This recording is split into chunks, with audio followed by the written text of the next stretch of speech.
I jumped from the 23rd floor. As the wind roared into my ears, my phone was still ringing tirelessly. Debt collection calls, 37 a day, vibrated my thigh numb, but I could no longer feel any pain.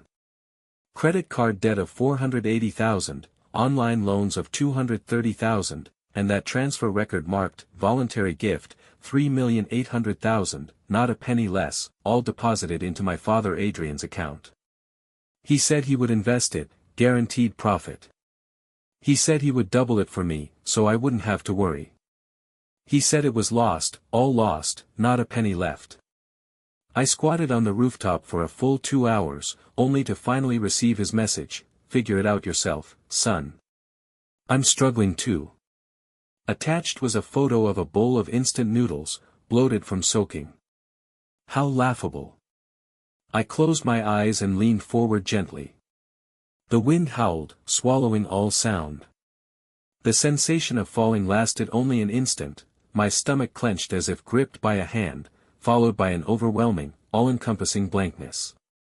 When I opened my eyes again, I was standing at the entrance of a lottery station. The March sun warmed my back, and the bitter aftertaste of cheap canned coffee lingered in my mouth. I remembered now. That morning, I had drunk a 4-yuan can of coffee. In my palm was a crumpled double-color ball lottery ticket, softened by sweat, the numbers slightly blurred. I glanced down at my phone, the date clearly displayed, March 15, 2024. 2 years ago.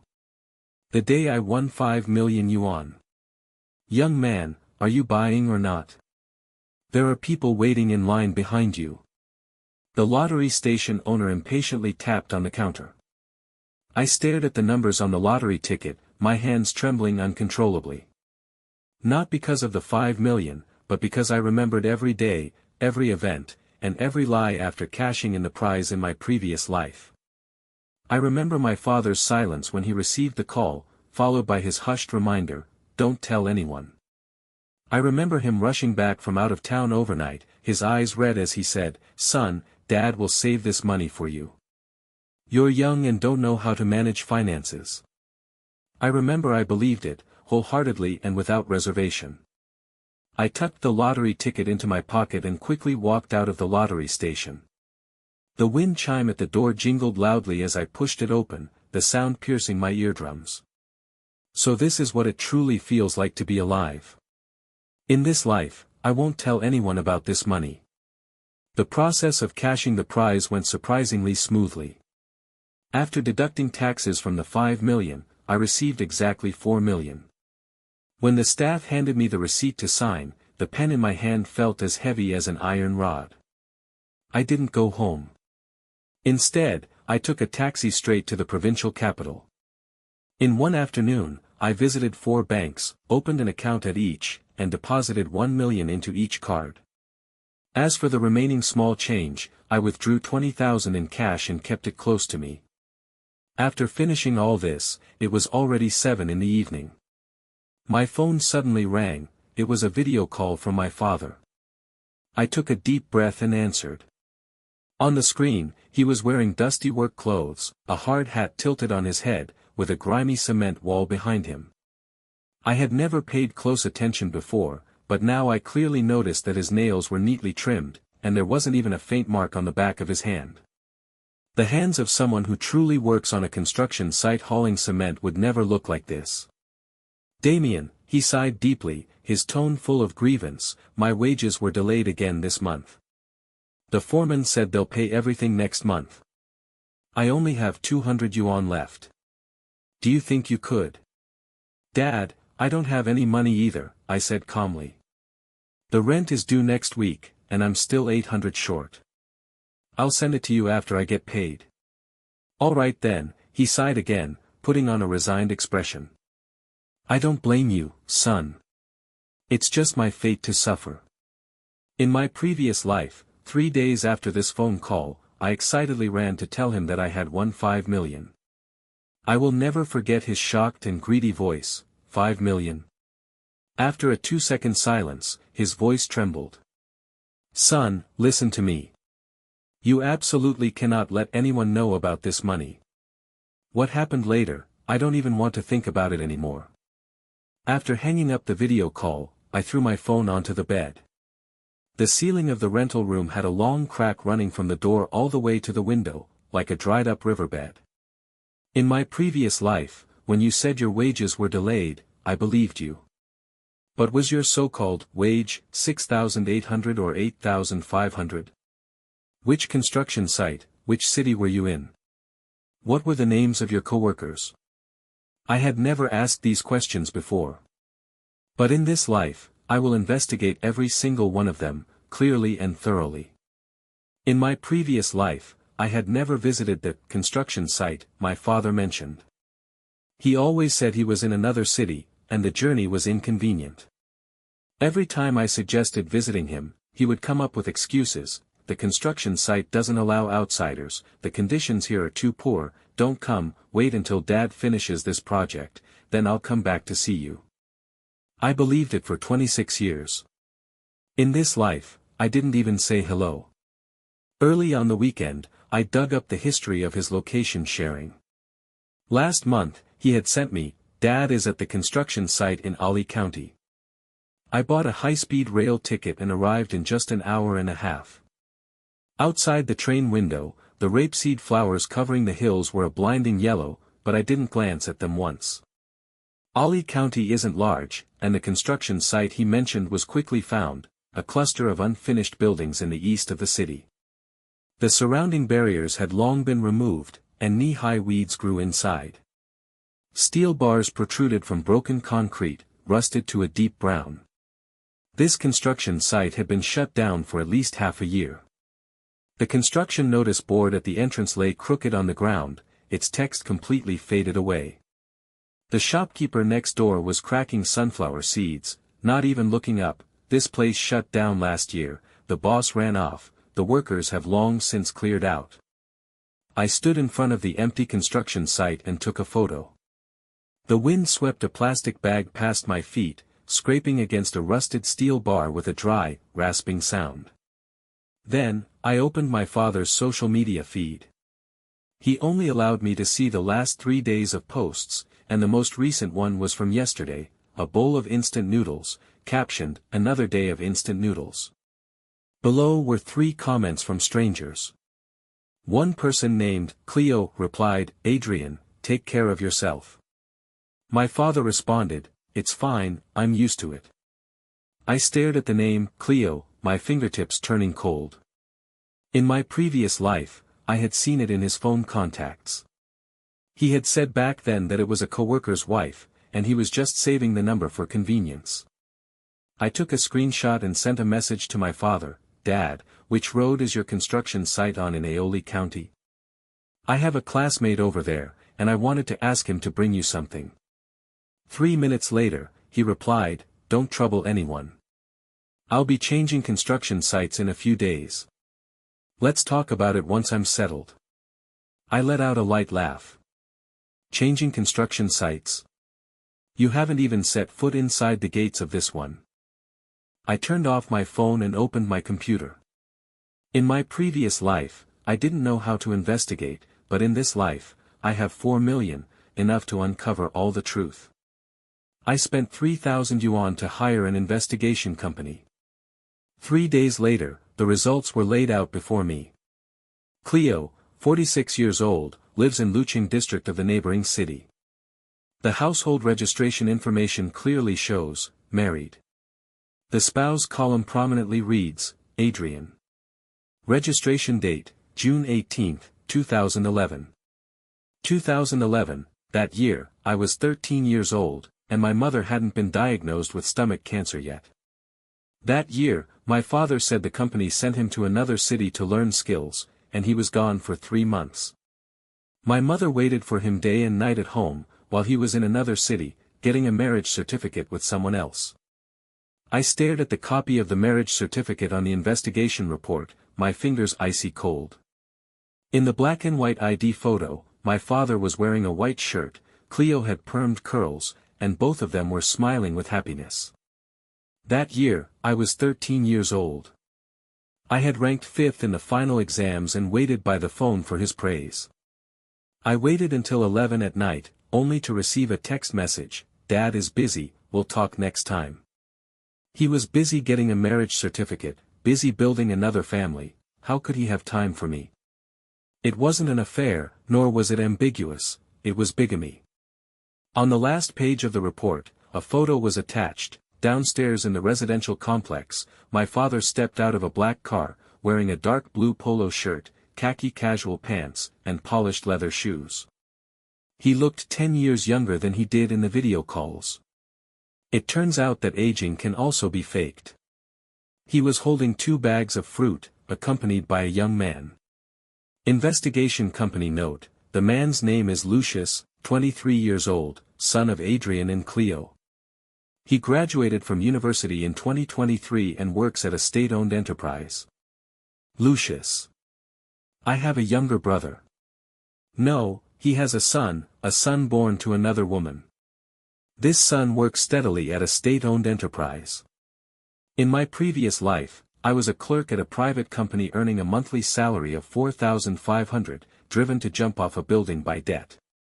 I won $5 million and gave it all to him. He used my money to support another complete family. There was also a line of fine print in the report: according to community visits, Adrian and Cleo have been living here long-term, and neighbors reported that their lives are stable, with 1 child. Long-term residence, stable life.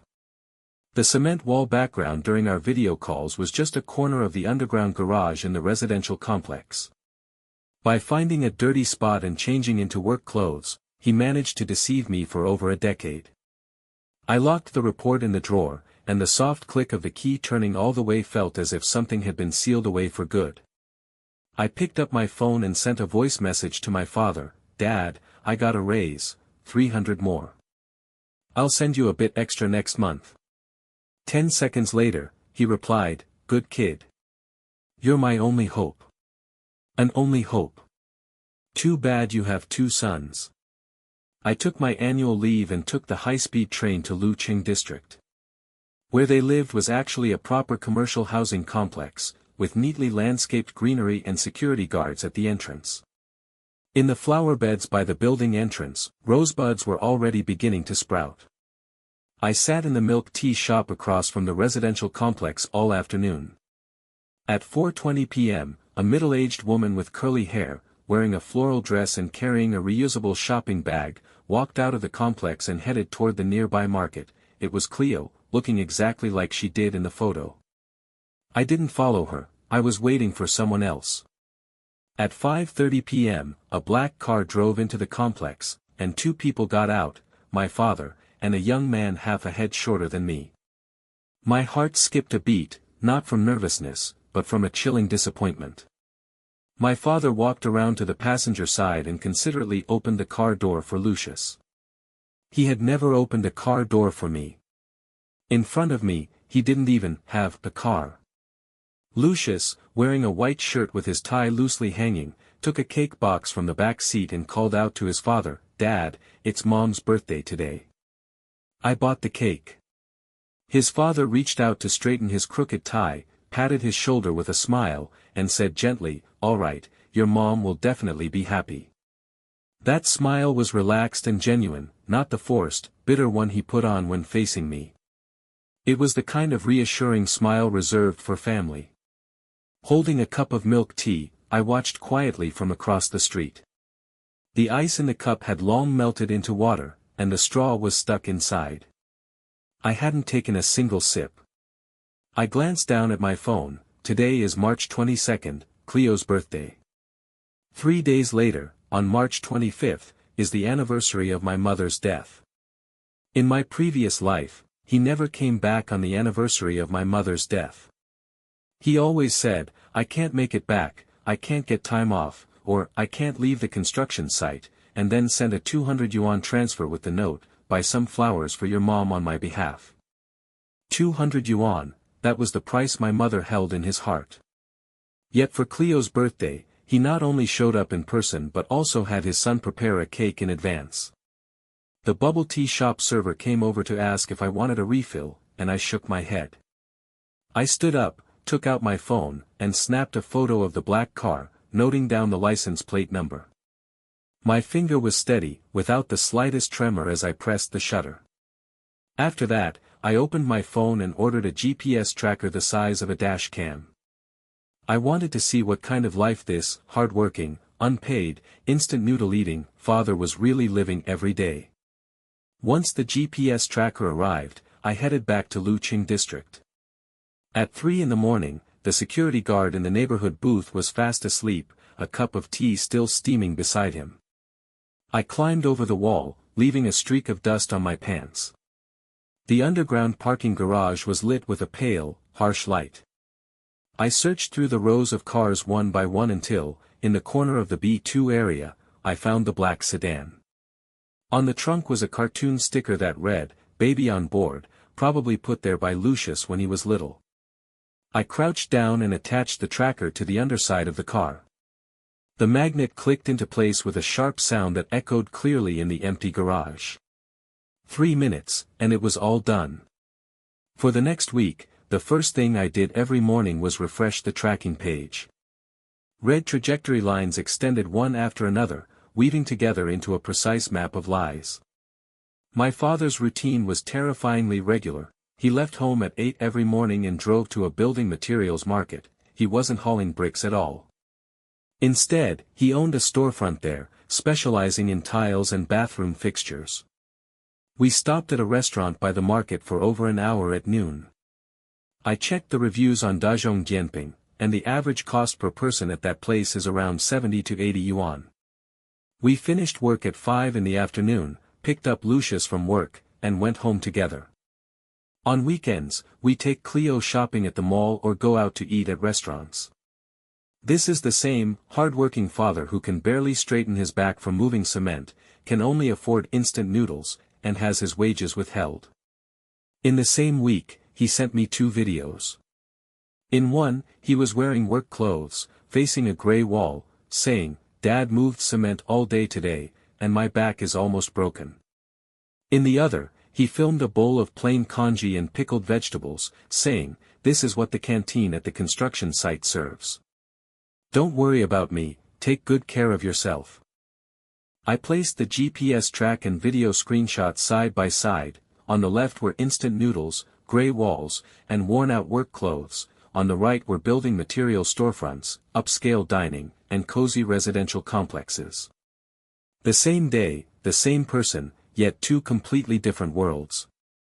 I saved all the screenshots into an encrypted album, naming the folder, Evidence. I carefully scrolled through my father's social media feed again and noticed that his likes and comments clearly came from 2 entirely different groups of people. The post about instant noodles only had 1 like, mine. Using Cleo's phone number, I found her social media account. Her profile was visible to strangers, likely because she never thought to guard against anyone. One of them was posted by herself, a picture of a table full of lavish dishes, with the caption, "Hubby cooked, happy birthday to me." Someone commented below, "Cleo is so lucky," and she replied with a smile, "He only cooks on birthdays." I kept scrolling back and forth between the 2 posts, the blue light of the screen reflecting on my face. Outside the window, it was already pitch black. Instant noodles versus a feast, hardship versus happiness, the same person, 2 different faces. Just then, a new message popped up on my phone, a voice message from my father, "Damien, I need a minor surgery next month. There's a bone spur on my knee, and the hospital says it'll cost over 10,000.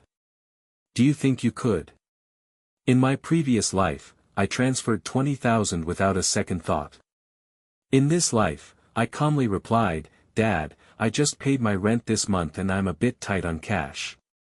Could you ask your coworkers if they can lend you some for now?" He replied instantly, "All right, I'll figure it out myself." Of course you have a way.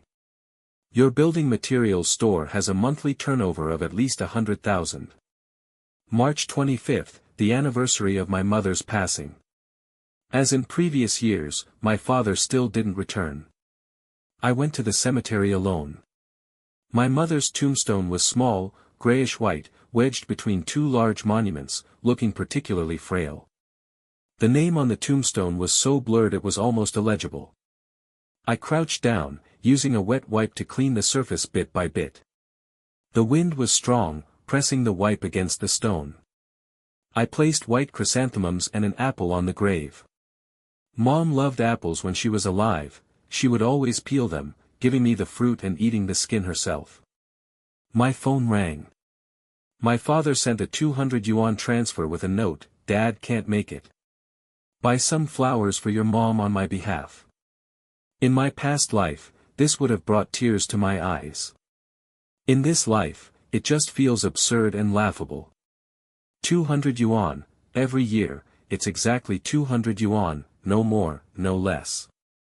As if my mother's death anniversary were just a fixed reminder on his calendar. Kneeling before the tombstone, I whispered, "Mom, don't worry. What he owes you, I'll make him repay in this lifetime." Leaving the cemetery, I made up my mind that I could no longer passively gather evidence. I needed to take the initiative and set the stage. The first step was to make him believe that I was still that gullible, honest child. I returned to the rental apartment, sat at the desk, and wrote down, "Father's weaknesses: greedy for money, cares about face, looks down on me. Father's fears: exposure of bigamy, Cleo finding out about my existence, investigation into the gray income from the building materials store. My advantages: he doesn't know that I am already aware of everything, doesn't know that I have 4 million in hand. The information gap is my sharpest weapon." I picked up my phone and sent a message to my father, "Dad, I've started dating a girl. Her family runs a business, and they're quite well off." This was the first bait I cast. In my previous life, I was all alone, but in this life, I wanted him to catch the scent of money. Sure enough, 3 seconds later, his call came through, his words tumbling out twice as fast as usual. "Really? What kind of business?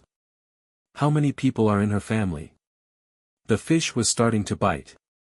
My father's enthusiasm for this girlfriend of mine far exceeded my expectations. Over the next week, he pressed for updates every single day, asking questions more detailed than a job interview.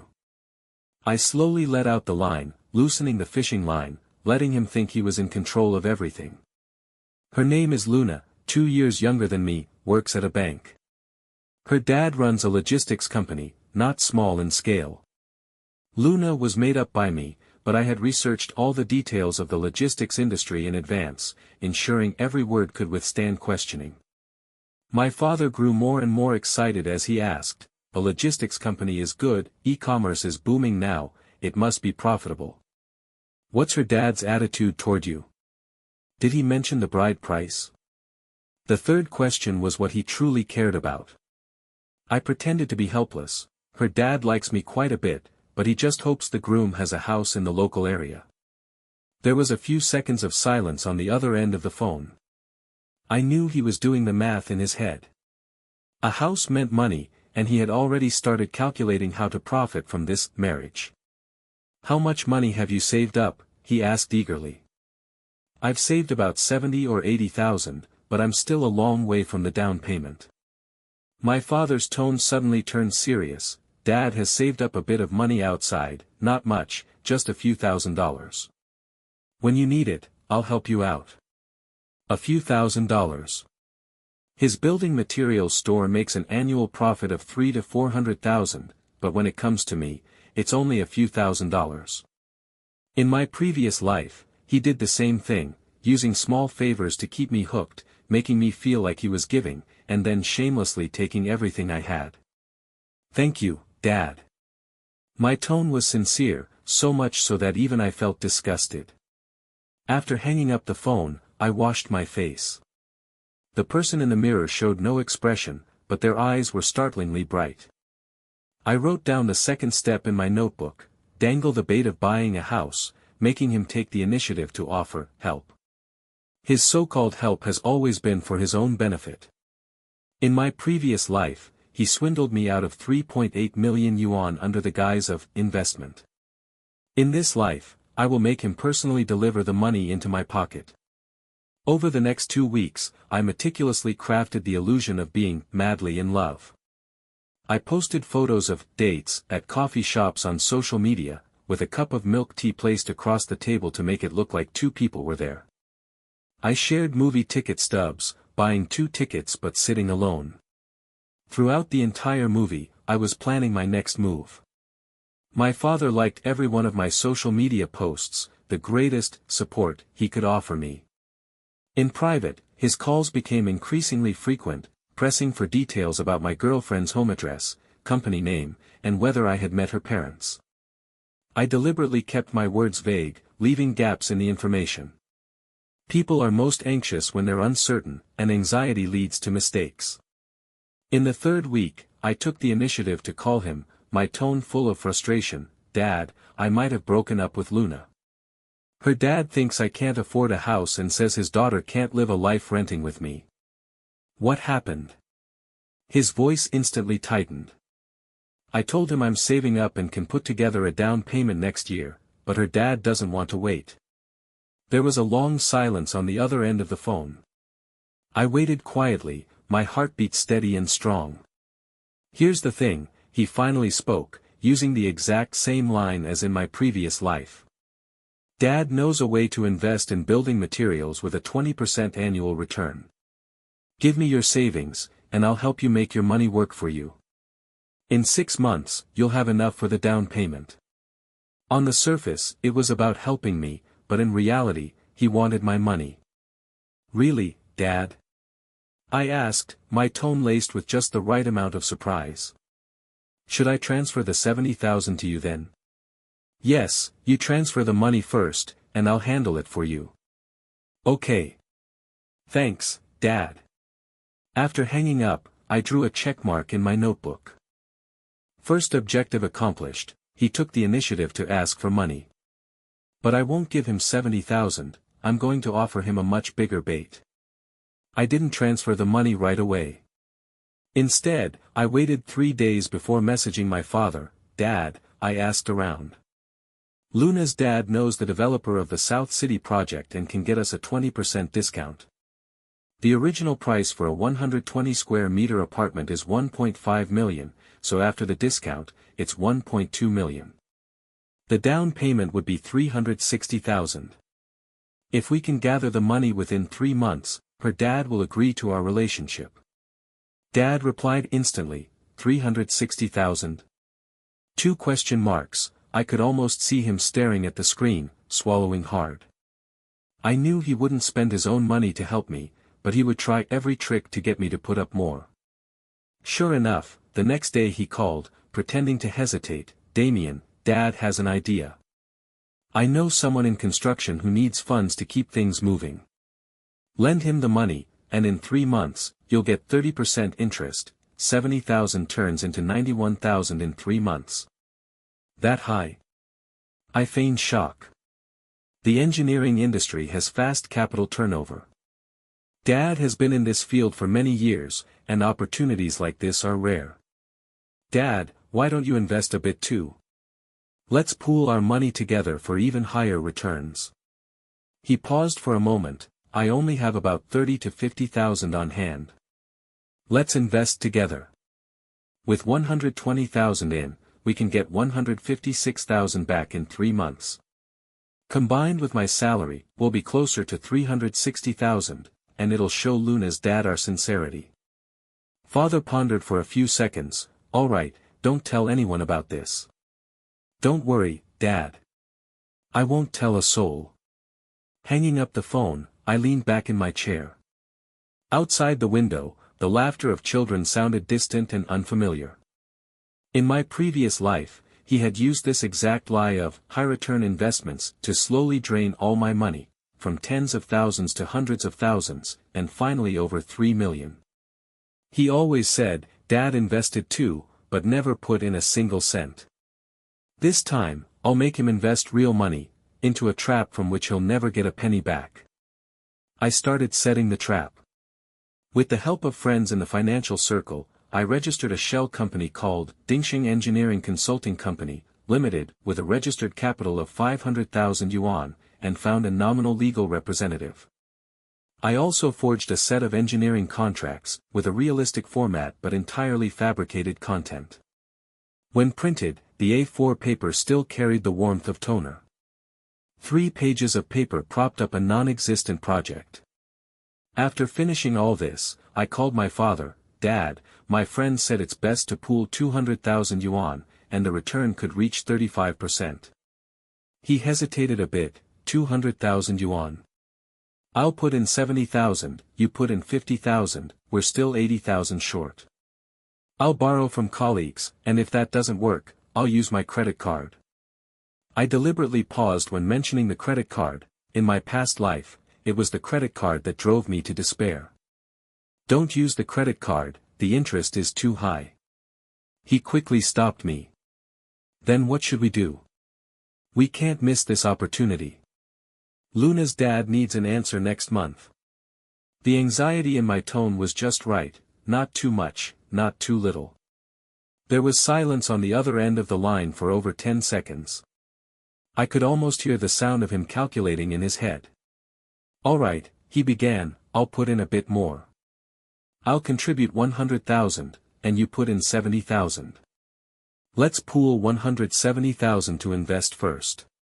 100,000. Dad, didn't you say you only had 30 to 50,000? An old colleague repaid a debt recently, so it just happened to come at the right time. Another lie. Every sum of money he had came with a perfectly crafted story.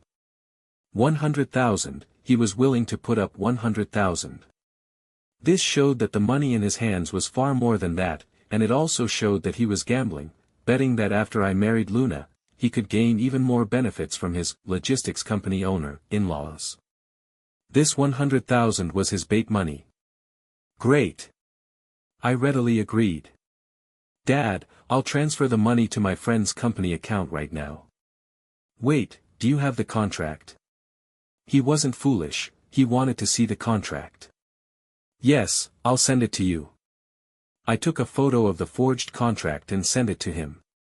After looking at it for 5 minutes, he replied, all right, go ahead and arrange it. The next day, I received his transfer, a neat 100,000. The notification tone was crisp and brief, like the sound of a trap slowly snapping shut. Was this money the profit from his building materials store, or was it my own savings he had swindled? It didn't matter anymore. Starting today, I'd let him taste the feeling of money vanishing into thin air. After receiving the 100,000, I didn't rush to move forward. I wanted him to wait. Waiting is the best catalyst for greed. In the first week, he asked twice whether the money had arrived, and I assured him everything was going smoothly. In the second week, he stopped pressing and completely let his guard down. In the third week, I proactively sent him a photoshopped screenshot of the returns. 170,000 had turned into 214,000, with the font, format, and bank app interface perfectly matching. Dad! It's up! I exclaimed excitedly, sounding like a child who had just made their first profit. He immediately called back, his voice trembling with excitement. It really went up. Yeah, my friend said this is just the first round of dividends. The next 2 rounds will bring even higher returns. On the other end of the line, his breathing noticeably quickened. Once greed is ignited, it spreads like wildfire. Damien, he lowered his voice, can we still add more investment? Here it comes. It seems possible. My friend said the more, the better, and the returns will be calculated proportionally. Then I'll put in another 100,000. I feigned confusion. Dad, where did you get so much money? Weren't your wages always being delayed? He paused. I settled the final payment for the last project early. In this line of work, you always need to keep some emergency funds on hand. All right then, Dad, I'll help you ask around. After hanging up the phone, I noted the progress. 100,000 yuan received, expecting another 100,000, aiming for over 300,000 yuan. I don't want his money, I want him to experience the bone-chilling despair I felt in my previous life when my 4 million vanished into thin air. The next day, he transferred another 100,000, making it 200,000 in total. I deposited the money into the most discreet bank card I had, no payment binding, no SMS alerts, letting it lie quietly in the deepest corner of my drawer. The fish has already stuck its head into the net, but I'm not pulling it in yet. I'll wait until its whole body wriggles inside. After father invested 200,000, I initiated another line of the plan, making contact with Lucius. Not to acknowledge kinship, just to gauge the situation. I looked up Lucius's social media account. His account is quite active, mostly filled with daily work updates and screenshots from games. His bio reads, state-owned enterprise employee, living a laid-back life.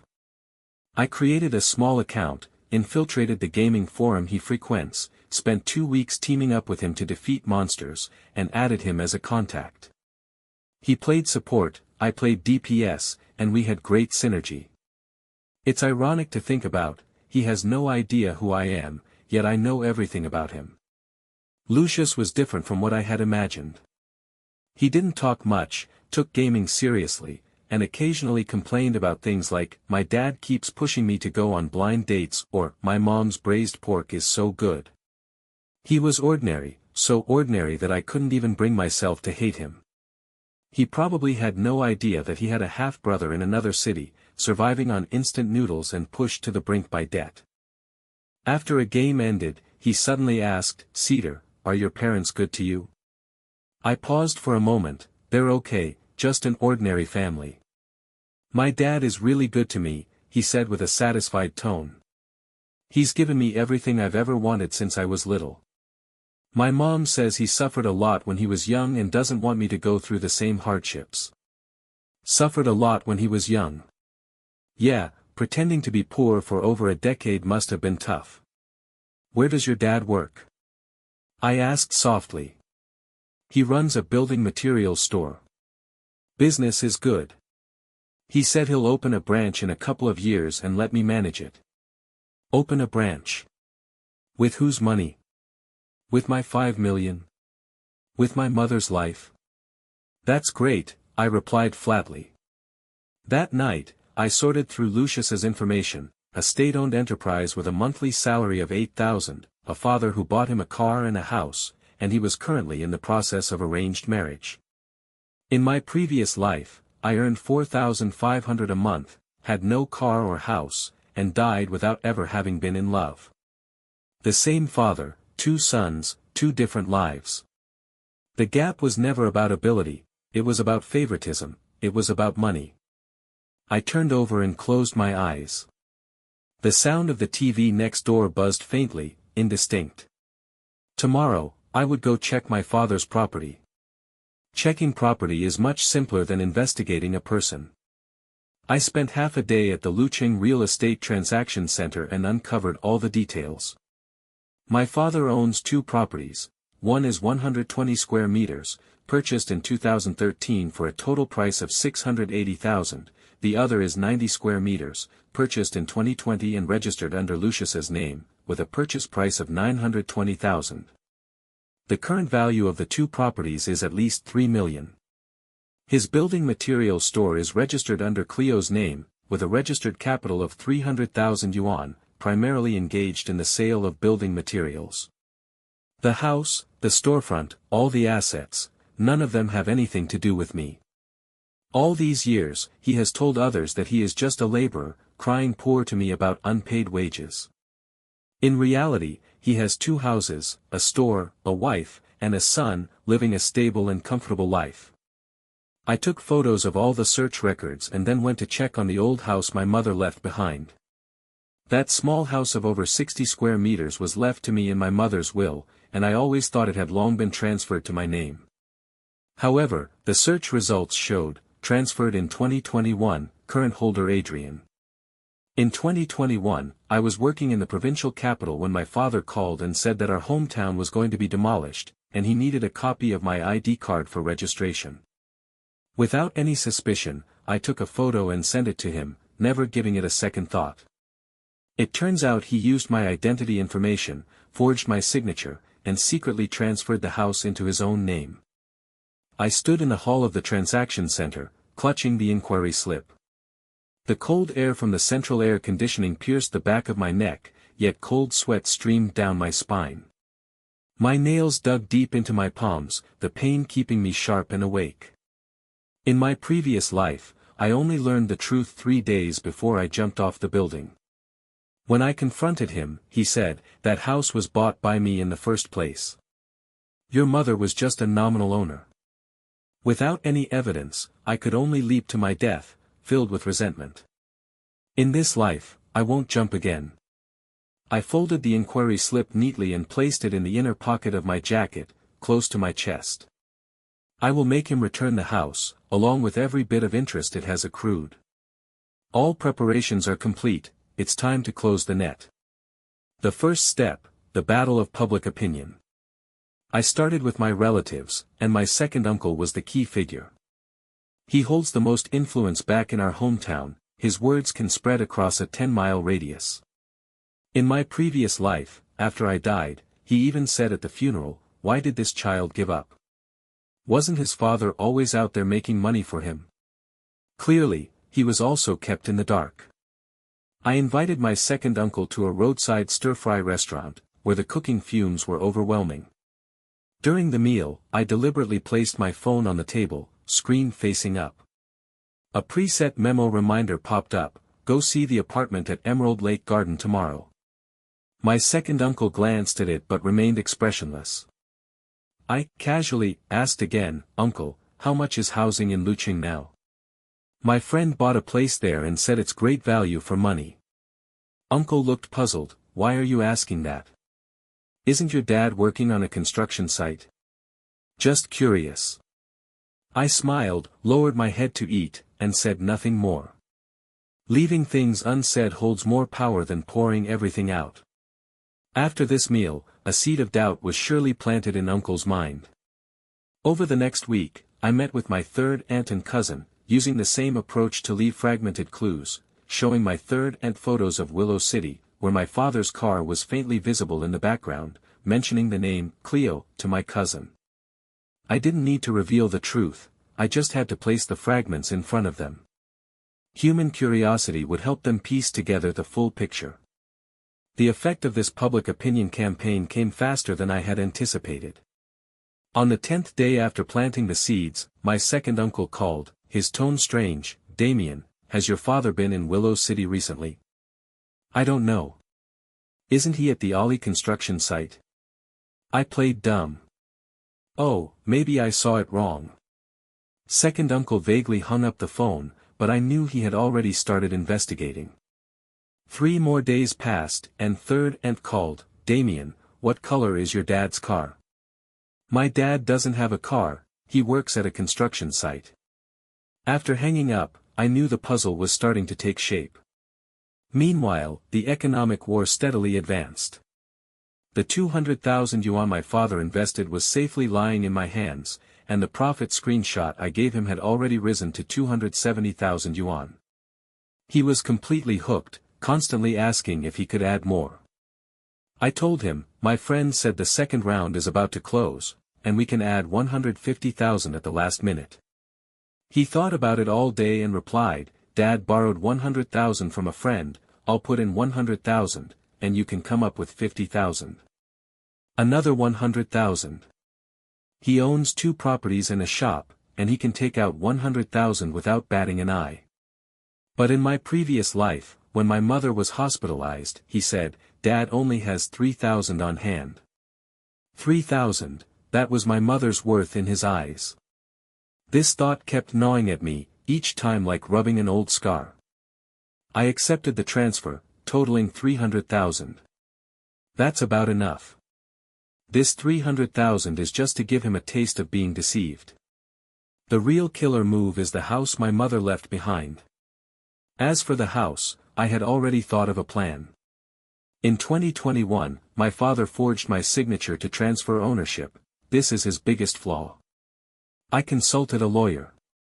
After reviewing the materials, the lawyer clearly stated, as long as you can prove the signature was forged, the transfer is invalid. You can apply to have it revoked and restore the property rights. How long will it take? First, conduct a handwriting analysis. It will take at least a month. Once the results are in, we can proceed with the lawsuit. 1 month, just in time for the final move. I hired a lawyer to initiate the process while also uncovering the tax issues with my father's building materials store. With years of cash transactions, the reported taxes were far below the actual revenue, amounting to tax evasion. I organized the evidence and stored it in a folder. This was my final trump card, to be used only as a last resort. At this moment, 3 lines were tightening simultaneously. In the court of public opinion, relatives were conducting their own investigations. Financially, the 300,000 yuan was secured, and regarding the property, the handwriting analysis was underway. Father was still at home eating dinner, completely unaware that a huge net had already been thrown around his neck. Meanwhile, I was in my rented apartment, having a bowl of plain noodles, washing dishes, wiping the stove. Life continued to move forward in its usual, uneventful way. In the 3rd week of the handwriting analysis, the lawyer called. The results are in. The signature on the transfer document is highly inconsistent with your handwriting. It's definitely a forgery. I let out a long sigh of relief. The fluorescent lights in the office hummed softly, and my colleagues tapped away at their keyboards. No one knew that this phone call would completely rewrite everything. What's the next step? File a lawsuit with the court, naming your father as the defendant, requesting to confirm the transfer as invalid and restore the property rights. Sue my father.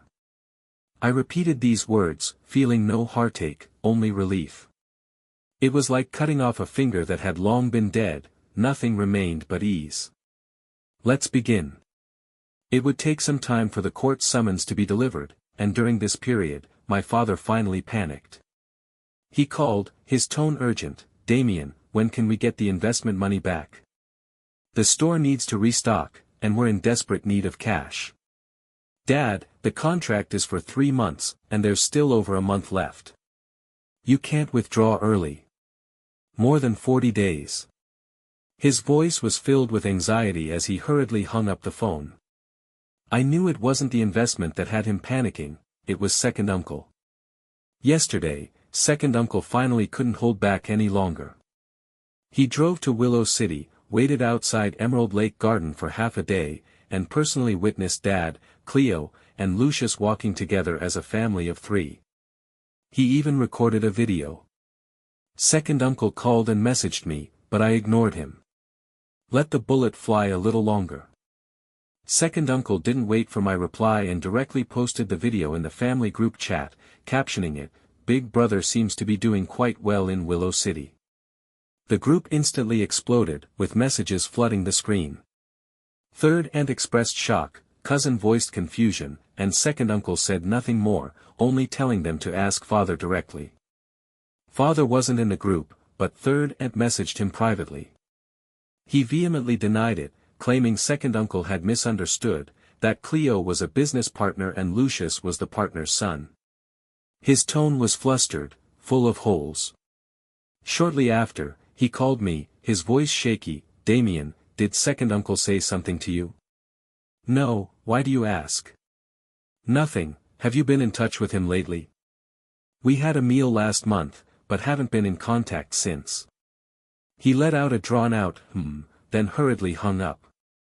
That stretched on, like a deflating tire, full of panic. The 2 worlds he had meticulously maintained for over a decade finally showed their first crack. But he didn't know that this crack had already spread everywhere.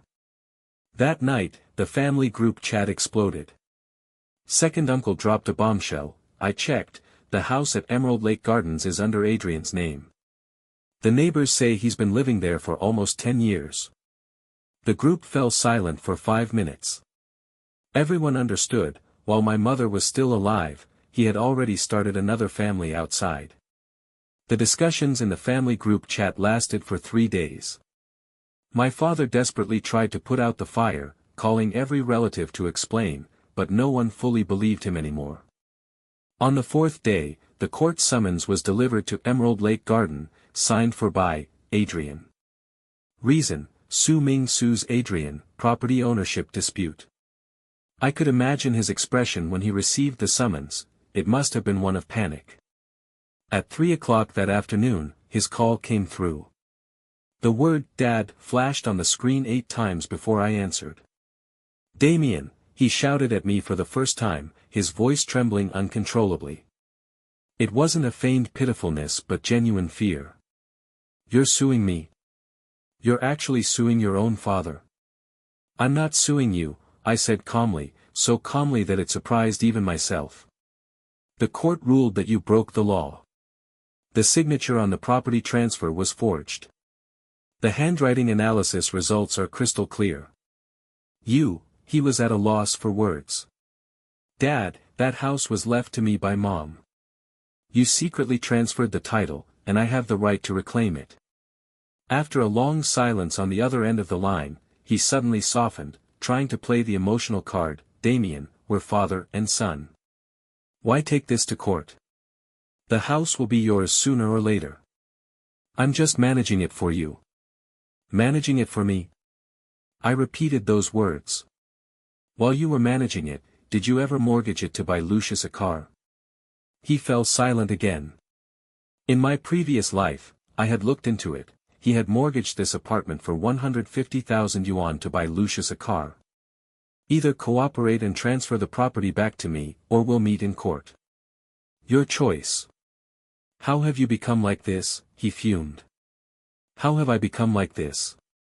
On the day I jumped off the building in my previous life, you never once asked me that question. I'll give you a week to think it over." I hung up the phone, my hand trembling slightly, not out of fear, but restraint.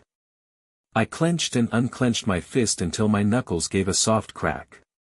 Father chose silence. A week passed without any response, but he had Cleo call me instead. He must have been forced into a corner, only giving Cleo a vague explanation to absolve himself of responsibility. An unfamiliar number connected, and a middle-aged woman's voice came through. "Are you Damien?" "I'm Cleo, a friend of your father's. Your dad isn't in good health, and there's been a misunderstanding between you two. Don't take it too seriously." A friend. The spouse on the marriage certificate actually calling herself a friend. "Auntie," I said calmly, "do you know my dad has an ex-wife? She passed away." There was a 2-second pause on the other end of the line. "I know, that's all in the past. Do you know about me?" "My name is Damien, Adrian's eldest son. I'm 3 years older than Lucius." A long silence followed, broken only by hurried breathing. "When you married Adrian, he still had a wife and a son. His ex-wife died of stomach cancer in 2018, and I am their son. Household registration and marriage records don't lie, you can check for yourself." I told her how to look it up and hung up the phone. I didn't need to do anything more. A woman who had been deceived for over a decade would naturally react. This wasn't something I forced, it was my father who paved this path himself. Cleo's reaction was more intense than I had expected. 3 days later, Lucius reached out to me in the game, sounding utterly broken. "Cedar, my family is in chaos. My parents are fighting every day. My mom found out that my dad was married before and has a son. My dad knelt down and admitted his mistake, and my mom smashed all the dishes in the house. Their marriage isn't even legal, your father committed bigamy." Lucius fell silent for a long time before sending a string of ellipses, filled with helplessness. "I always thought my dad was the most reliable person since I was little. I never expected he'd been deceiving my mom for over a decade." "Reliable. He was indeed reliable to you, birthday cakes, a stable job, a car, and a house. As for me, all I had was a 200 yuan memorial red envelope every year and a life that had been hollowed out." On the same day, my father's investment matured. He called, his voice utterly exhausted. "Damien, when will the investment money come through? I'm in urgent need of it now." "Dad, there's a problem. My friend's construction project has stalled, the funding chain has broken, and the money can't be retrieved." The phone line fell dead silent for 10 seconds, only his heavy breathing could be heard. "What do you mean?" "It might take a long time, or maybe, it won't come back at all." 300,000, he suddenly roared, the first time I'd ever heard him lose his temper in my 26 years. I invested $300,000. Damien. In the past, he had always sighed, acted weak, and played the victim with me. So it turns out he can get worked up too, it's just that what he gets worked up about has never been my life or death. 300,000. Now you finally know what it feels like when money disappears. In my previous life, my 4 million was gone, and you said, Dad couldn't help it either. In this life, I return those exact words to you. Dad, I couldn't help it either. I hung up the phone. Outside the window, the sky had darkened, and the streetlights flickered on, casting long, orange-yellow shadows of the window frame. My hands finally stopped trembling. 2 months later, the court hearing took place. My father didn't hire a lawyer, nor did he show up. The handwriting analysis was ironclad evidence, leaving him with no room for rebuttal. Default judgment, the transfer was deemed invalid, and the property ownership was restored to my name. The judgment document was just a thin sheet of paper, yet every word on it weighed as heavily as 1,000 pounds. On the same day, I arranged to meet Lucius. Under the identity of Cedar, I invited him for a drink. The small restaurant was dimly lit, filled with the haze of cooking fumes. Lucius had red-rimmed eyes, disheveled hair, and a crumpled white shirt, looking utterly exhausted. He drank heavily, one glass after another. Cedar, my mom wants a divorce, and my dad is on his knees every day. I really don't know what to do. Lucius, I said softly, my name isn't Cedar. I'm Damien, Adrian's eldest son. The glass in his hand slipped and fell, wine spilling all over the table. He stared at me, mouth agape, unable to utter a word. Don't be nervous, I don't hate you. You were deceived too. I handed him the timeline I had organized: bigamy in 2011, his absence when my mother passed away in 2018, forging signatures for property transfer in 2021, and all the lies and deceit over the years. Lucius read through each item, lowered his head, and his shoulders trembled uncontrollably. I'm sorry. You don't need to apologize, you're not the one at fault. I took back my phone, stood up, and patted his shoulder. But he must face the consequences. Saturday, back in my hometown. My second uncle organized a family dinner, and all the relatives were present. My father came too. He was wearing a gray jacket with pilling fabric, and the toes of his shoes were worn white. This time, it wasn't an act. He had visibly lost weight, his cheekbones prominent, dark circles under his eyes, and graying temples. The confident, spirited man from 2 months ago felt like a distant memory. When he saw me, his gaze shifted away, and he kept his hands tucked in, sitting in the seat farthest from me. The table was full of dishes, but no one touched their chopsticks. The braised pork had gone cold, its fat congealed into a white film. Second uncle cleared his throat. I called everyone here today because there are some things that need to be made clear. Big brother, you should speak for yourself. Father held his wine glass, his hands trembling uncontrollably. He glanced at me, then at the relatives gathered around the table, his voice hoarse. I'm sorry, Damien. Just a few words, no explanation, no defense. Third aunt could no longer hold back, slamming the table as she stood up. Adrian. Damien's mother was only 22 when she married you. You didn't even come back when she was seriously ill, you were supporting another woman and child. Where is your conscience? Father lowered his head, not saying a word. At that moment, footsteps sounded at the door, and Lucius walked in, wearing a black hoodie, clutching the car keys, his knuckles white. Father suddenly looked up, his lips trembling, wanting to shout, Lucius, but no sound came out. No one knew Lucius, but that face, identical to Father's when he was young, said it all. Lucius glanced at Father, then walked over and sat down beside me. Dad, in front of everyone, let's clear everything up. Father's eyes turned red. Suddenly, I wondered, when I died in my previous life, had his eyes ever turned red? Probably not. His eyes were red, not from guilt, but from finally realizing that both sons had turned against him. He had lost. From the day he used lies to maintain two families, he was destined to lose everything. "All right," he said hoarsely, starting from the beginning. "From meeting Cleo in 2011, to committing bigamy and having children, from swindling me out of money, to forging signatures for property transfers, 15 years of lies were peeled back layer by layer, exposed for all to see." Finally, Third Aunt asked, "When Damien's mother was hospitalized, you said you only had 3,000 yuan. How much does your building materials store earn in a month?" Father didn't answer. The answer was already clear. After that meal, everything was settled. Cleo filed for annulment of the marriage with the court, citing Adrian's bigamy, which rendered the marriage void from the beginning. She took Lucius back to her parents' home and took all the assets from the building materials store. Their house was put up for sale, and the property was divided, with her taking the lion's share.